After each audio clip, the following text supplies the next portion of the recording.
done, but we want to be able to discuss openly and transparently the financial operations of the city. This town hall meeting is off of a request of our finance committee in response to a petition, and I'll get into that in a little bit. What I first want to do is take a moment to introduce to you the city staff. Normally, we're not up here at these desks, but I want to be able to introduce us. I'll start us at the very end. I have Chief Swager is here. He's served in law enforcement for 21 years and has been with the city of Guthrie for 7 months. He holds a master's degree in criminal justice management and was named the 2007 Oklahoma Police Officer of the Year. Chief Swager also teaches at the University of Phoenix and at the State Police Academy as a CLEAT certified police instructor. Justin Hyde, sitting next to him, is beginning his 4th year with the city of Guthrie.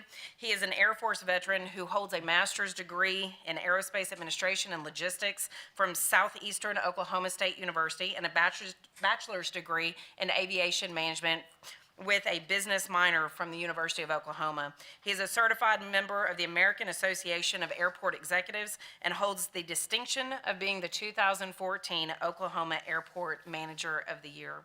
Next to him is Maxine Pruitt. She has served as the Director of Guthrie Municipal Services for 8 years. She has a total of 32 years in municipal government and received certification in municipal finance in 2007.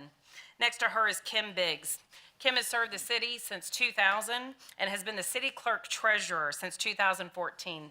Kim holds a bachelor's degree in business administration and was recently awarded the designation of a certified public finance administrator by the Association of Public Treasurers of the United States and Canada.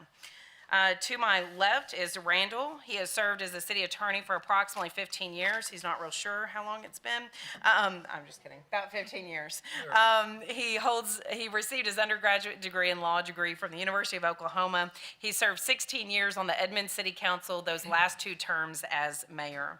Next to him is Jim Algren, our Director of Human Resources and Facilities. He's been with the city for about 10 years as the Human Resources Director. He has 30 years experience in human resources, holds a bachelor's degree in business administration from Minnesota State University.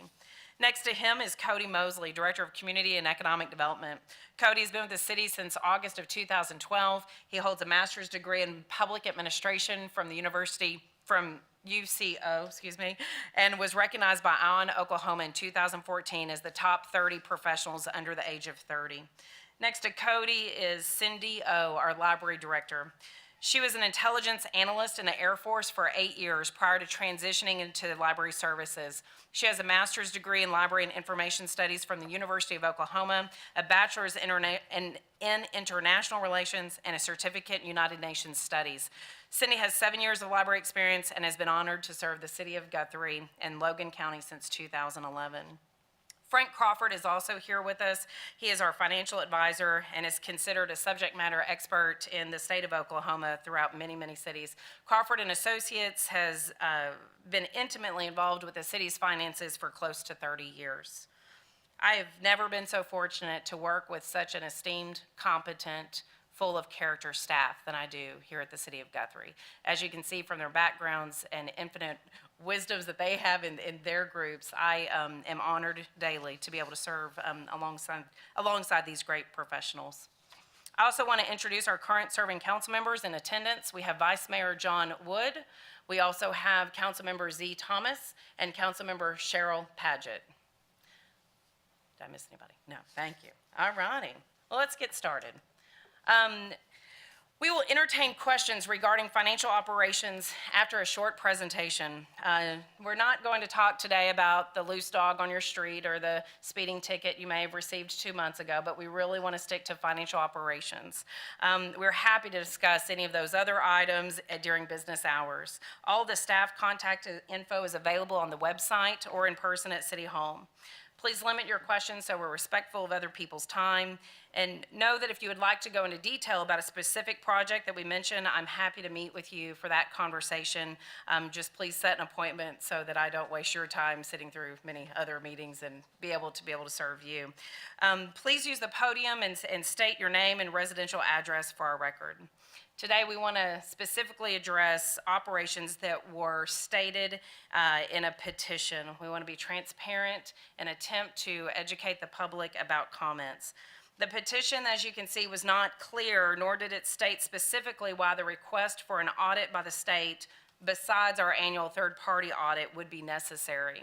We want to do our best to show residents where you can go take a look for documents, where you can gain information, and we are always happy to discuss the details of our financial health, whether that be bad or good. To provide a little history prior to this date, the state auditor, Gary Jones, and his team met with myself and city officials on September 23rd of 2013 because an individual had made inquiry at the state auditor's office about financial practices of the city. We responded to the auditor with approximately 40 documents for the review, and subsequently the auditor has not initiated more discussion or has made an interest in performing future audits on the city. When we did respond to the state auditor, we provided all of those documents on our website. You can find those at www.cityofguthrie.com. In addition to these documents, we keep our monthly treasurer reports, our budget, and audits on our website as well. If you would ever lack a copy of those documents or need help with those, please contact the city clerk's office for assistance. So I will briefly go through the 5 points of the audit to the best of our ability. Petition request number 1 stated, possible irregularities in city purchasing policies and procedures in respect to its charter, including but not limited to financing and construction of the city's water treatment plant, current indebtedness, and construction of water line service to the town of Coyle residents. As each of the items in each request make mention of a particular topic, we want to make sure that you have access to that information. One topic mentioned was the charter. The charter is located on the city website. The city of Guthrie is a charter city, meaning that the voters have approved a charter to govern the form of government that we enjoy. A charter is similar to a constitution in that it is voter approved and establishes some general rules that govern the operations of the city.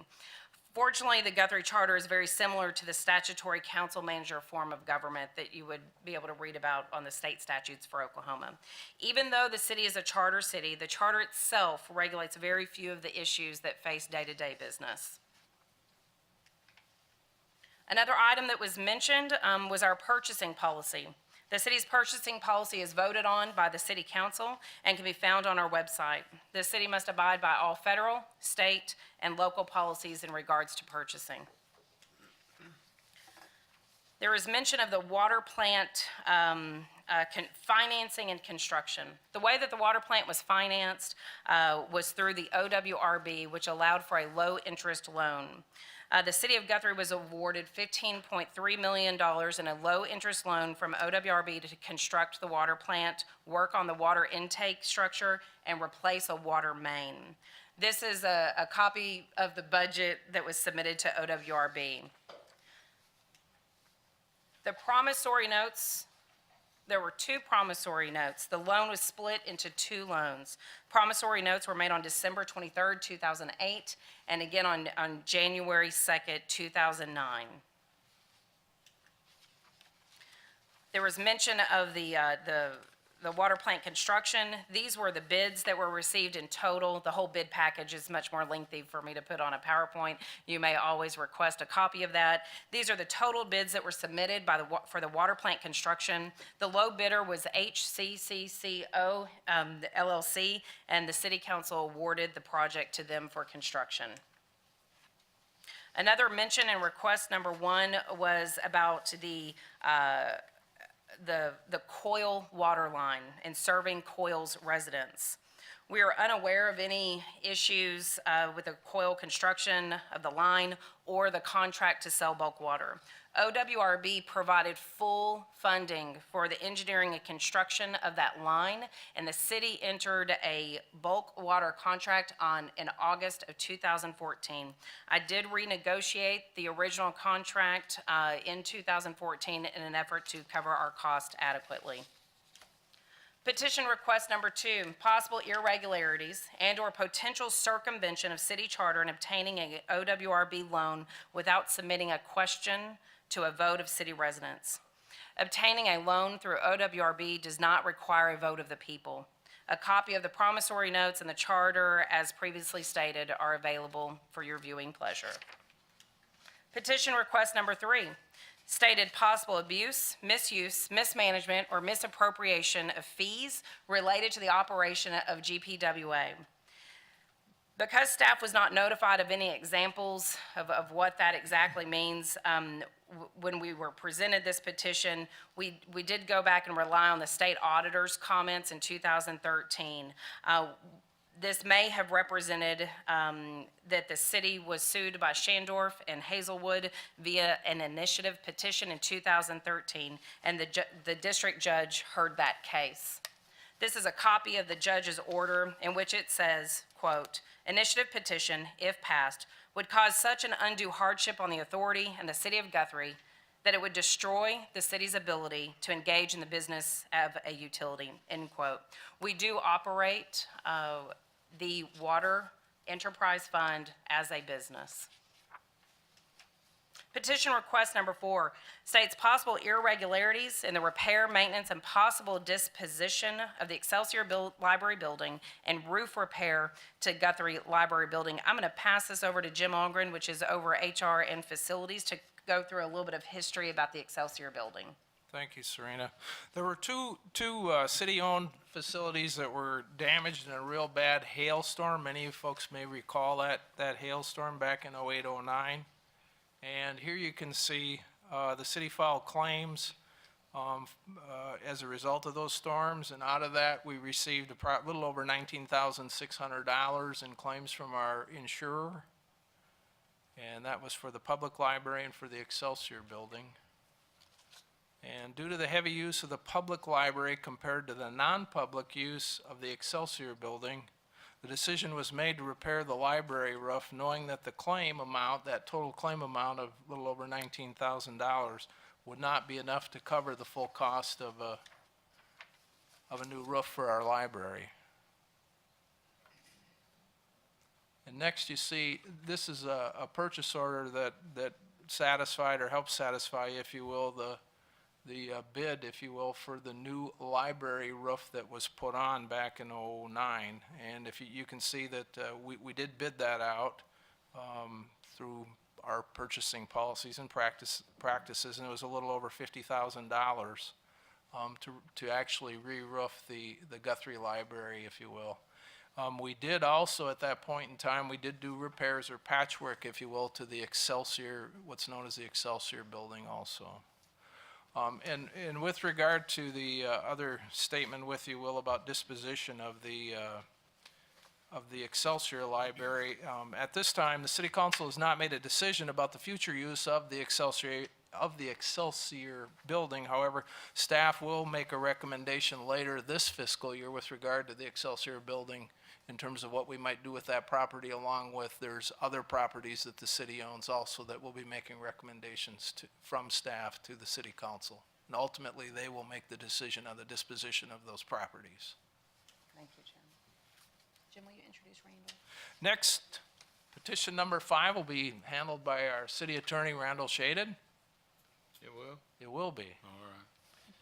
XLJet, there's been a lot of discussion about XLJet. It was an industrial development prospect that looked like it had a bright future. It was working to come to Guthrie and also working with the Department of Commerce, Oklahoma Department of Commerce. I could talk for days. This is part of my file on XLJet. But basically, Guthrie Industrial Development Authority, which is a public trust organized under Oklahoma law, the beneficiary of which is the city of Guthrie, entered into a loan agreement with XLJet January 5th, 2006. That, as I say, was to induce them to come to Guthrie and establish what, had it panned out, would have been very nice high-paying jobs at an airplane jet manufacturing company. The prototype of the plane is still being worked on by this company, which sadly has no assets, and by another company in Albuquerque, New Mexico, is trying to do the same type of prototype and get approved by FAA. But GIDA, our trust, borrowed part of the money to loan from Logan County Economic Development Authority or Trust and borrowed part of the money from Bank First. Total amount borrowed was $375,000. That's what was loaned to Excel. There was a loan agreement, and anyone's welcome to have a copy of that, that basically set out what the Excel was to do and what GIDA was to do. Excel, ultimately, their plane crashed and was totally destroyed and destroyed the engine. They did make payments totaling $104,881, subsequently defaulted on the note to GIDA. And as a result of that, I was instructed by the city council to file a lawsuit against them to seek to collect. I did that. I got judgment in Logan County District Court for $375,000 plus interest plus attorney's fees and court costs. The company is domesticated in Colorado, had no assets in Oklahoma, and so I asked for authority of the council to hire a collection expert attorney in Denver to proceed, trying to collect our judgment, at least find out if there were any assets we could levy on. Dana Templeton was hired, and she did discovery and quite a bit of work. I respect her a great deal. Her expertise is collection law. And after several months, she determined that probably it would not be a useful use of our funds to proceed because she could find no assets upon which to levy. And this company basically was no more. So we still have a judgment. It's still a valid judgment. I'll need to renew it in about a year. They're good for 5 years from the time they're entered, and I will do that. But I am not optimistic that we'll be able to collect on this. It was a great venture. It had great promise. When the plane crashed, the whole venture pretty well went down with it. We did have in our development agreement, our loan agreement with XLJet, the ability, had it done what city council had hoped, or the city council at that time had hoped it would do as far as profit and generating jobs, we did have the ability under that agreement to convert part of our loan to stock, but obviously that never occurred. Thank you. That ends the part about the petition items. I'd be happy to entertain any questions maybe at this point for any of the items that were on the petition. I failed to mention also the petition did not garner the signatures needed to make it a required audit by the state. And so that petition failed, but we still want to be as transparent as possible. Are there any questions regarding any of those, XLJet, water plant? All right, seeing none. One thing we did want to briefly discuss, and we will wrap up shortly, one of the city council adopted values is integrity. And I've mentioned before what a team I work with that really takes this to heart. One thing that we practice is high transparency. We constantly are looking for cost savings, and we facilitate effective contract management. We are directed by the council to carry out the budget and maintain integrity in our financials. I was going to give a few examples in the past 3 years, 2.5, 3 years. Some examples of doing so are obtaining outside forms of grants and cost savings. Another fiscal conservative approach that we engage in is the negotiation and renegotiation of contracts. For example, our original proposal amount for smart meters was $1.3 million, and Kim Biggs negotiated that to $1.1 million. Or making sure that ballot language is adhered to by our city council. Those are recommendations that you'll hear from our staff. Or that we are abiding by contracts that the council has voted on. Another example would be making recommendations to the finance committee and to the council regarding sales tax incentives that don't burden our residents like the National Guard project would have done. Recently, the city council created an incentive package that expanded the city's infrastructure across I-35 without using a TIF that would have cost at least $20,000 in legal fees. We've utilized funding only from the property owner on that project. That's an example of an excellent sales tax rebate and textbook on how they should be done. I haven't met one employee that does not think about how to be creative in our cost savings, not one of them. We employ approximately 120 individuals. From the ground level to all of our labor, to our managers, I have seen an amazing creative ideas on how to save funds. They consistently are looking for grants, consistently making phone calls to see when grant applications are available and how we can obtain money outside of sales tax and outside of fees. Most of our staff can remember times such as 2003 when the city's finances were in awful shape.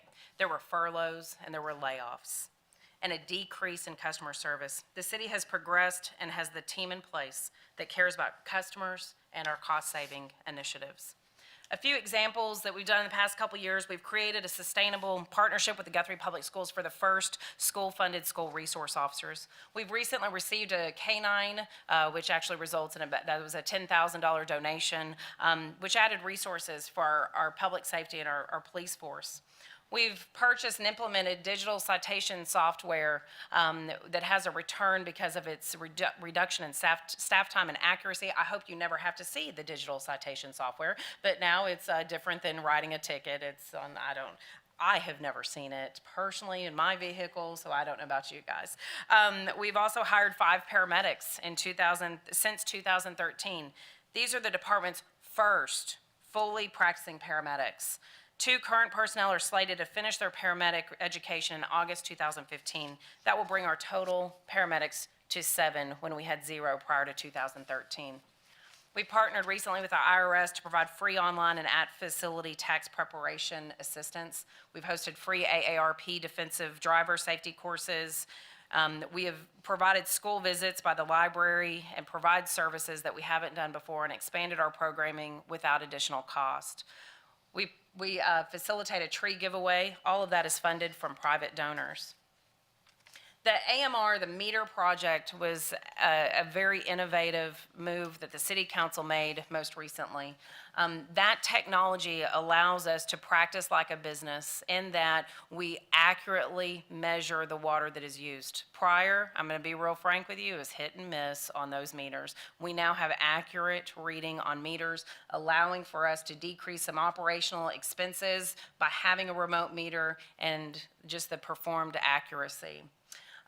We've recently fostered partnerships with Logan County Historical Society for donations for beautification in the downtown area. The beautification efforts that we have done recently were utilized by hotel tax. Typically in a community, our residents aren't paying hotel tax. I won't go into the examples by which you may pay hotel tax, you might, but most often it is paid for by people that are traveling along I-35. We did remove our Bradford pears. They were broken and they looked terrible. And we replaced those with what we knew from arborists to be a long-lasting tree that will provide 100 years worth of shade and great growth on Harrison. We've installed lighting, watering systems. We've added a fountain to Highland Park. We've added a skate park event at our skate park through hotel funds. We've used funds from the Oklahoma Department of Wildlife to add a fishing dock to Liberty.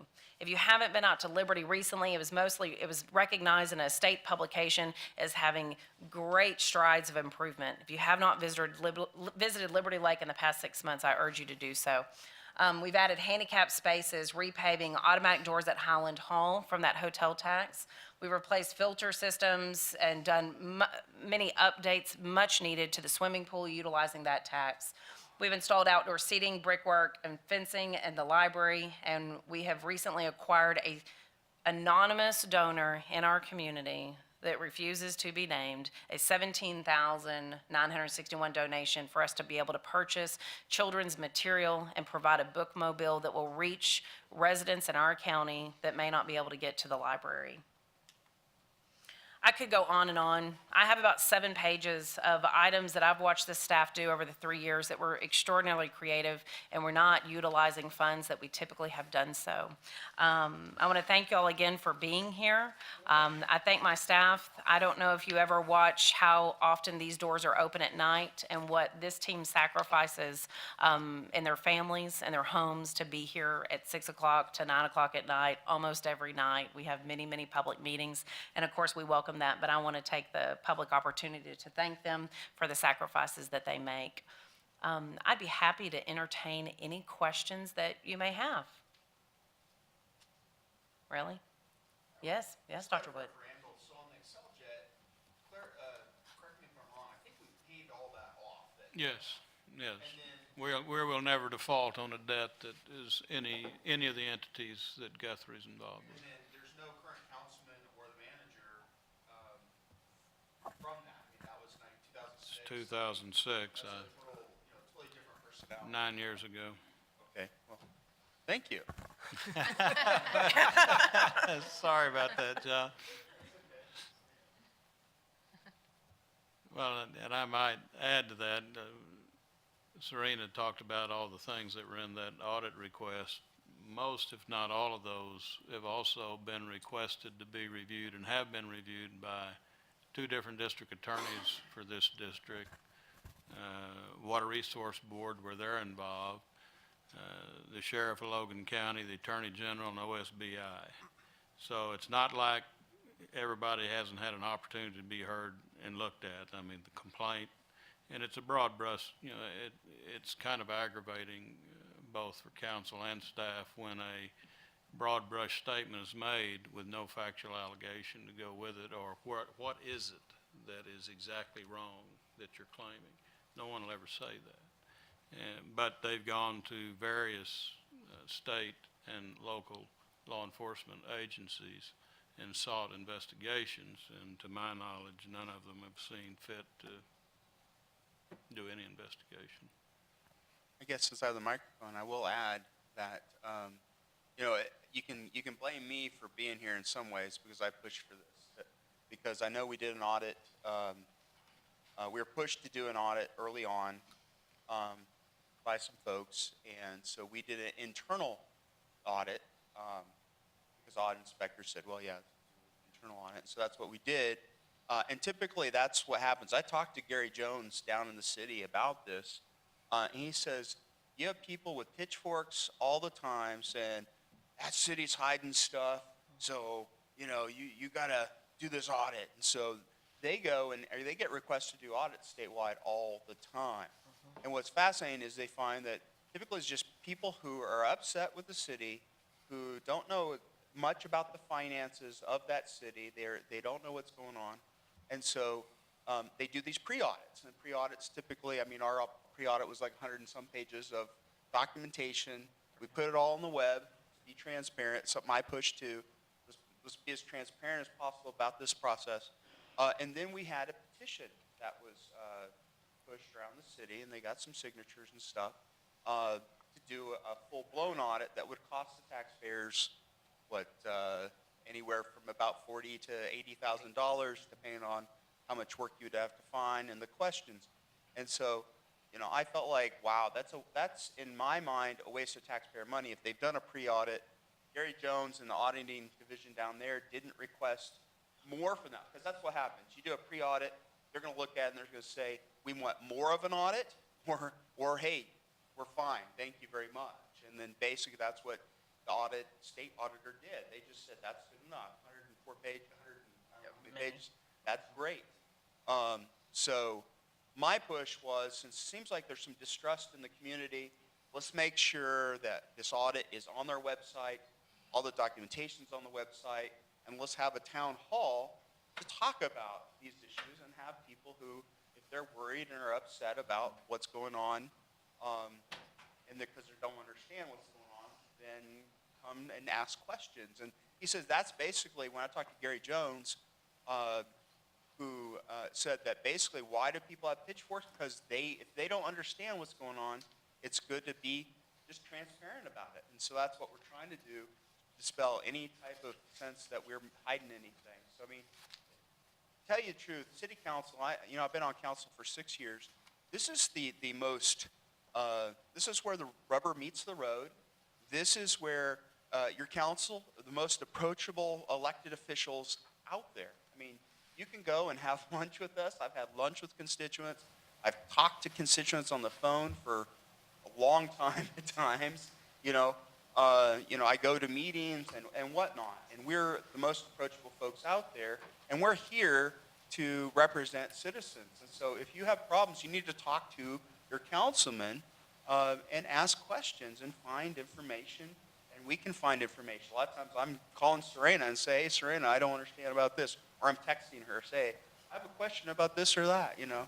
So, you know, I have been around these guys for about 6 years, and I'm really proud to say this staff, they're really hardworking. And they do not work here because they're making money, a lot of money.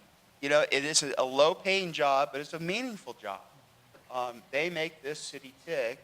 And so, you know, these guys are a testament to what good public service can be. And so I really appreciate them.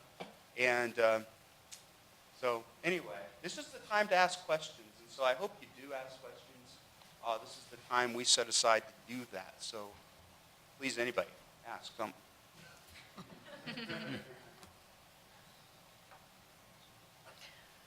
Without seeing any further questions, I would entertain that we end this meeting. If you have any questions whatsoever, my email, my phone number are on the website. Come see us at City Hall.